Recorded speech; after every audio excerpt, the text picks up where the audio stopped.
এবাৰ নতুন মাৰ্ঘেৰিটা নিৰ্মাণ কৰিবলৈ আমি আগবাঢ়ি আছো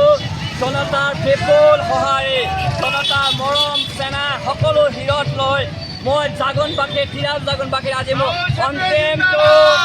নিৰ্বাচনী প্ৰচাৰ চলাই আছো আৰু এই প্ৰচাৰ সভা প্ৰায় আমি ক'বলৈ বিচাৰিছোঁ নতুন প্ৰগতিশীল মাৰ্ঘেৰিটা নিৰ্মাণ হ'বলৈ গৈ আছে হাজাৰ হাজাৰ মটৰ চাইকেল শ শ গাড়ী আৰু সকলো মুখত এটাই কথা নতুন মাৰ্ঘেৰিটা আমাক লাগিব নতুন প্ৰজন্মই দেখা মাৰ্ঘেৰিটা লাগিব এতিয়া সমস্যা সমাধান হ'ব শিক্ষা স্বাস্থ্য নিবনুৱা মাটি পট্টা ক্ষুদ্ৰ চাহ খেতিয়কৰ ওপৰত আলোচনাৰ বিষয় হ'ব ইয়াত এতিয়া দাদাগিৰি ব্লেকমেইল এইবোৰ নচলিব ধুনীয়া আৰু শান্তিপূৰ্ণ মাৰ্ঘেৰিটা নিৰ্মাণ কৰা হ'ব বিচাৰিছোঁ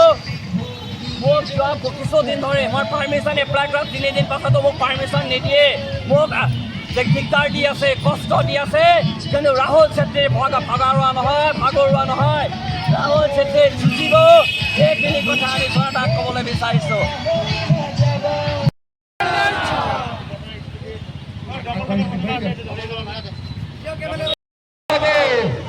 আমি সকলো ৰাইজক ক্ষমা বিচাৰিছোঁ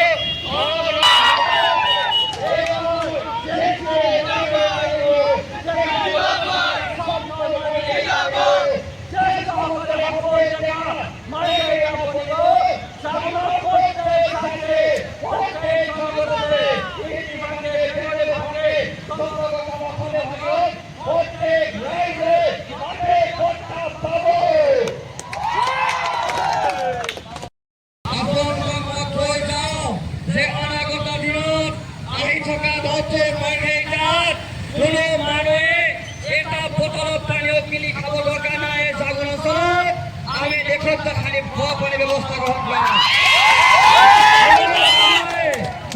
মানুহে যাতে নিজৰ তামোল মাৰি বাগান মাৰি বিক্ৰী কৰি ঘৰ গহনা বন্ধ কৰি থৈ ল'ৰা ছোৱালীবোৰক পঢ়াবলৈ দৰকাৰ নাই এখন চৰকাৰী কলেজ জাগোনত স্থাপন হ'বলৈ গৈ আছে আমাৰ যিখন মেডিকেল অত্যাধুনিক এক মেডিকেল আমি নিৰ্মাণ কৰিম জাগোন অঞ্চলত এইখিনি কথাই কৈছো এইবাৰ জাতিৰাজ জাগোনত মাৰ্ঘেৰিটা সমষ্টিত ৰজা নহয় এইবাৰ বেটা আহিছে মই আহি থাকোঁতে দেখিছো আগতে ৰখনো কেছে না আগতে ৰখনো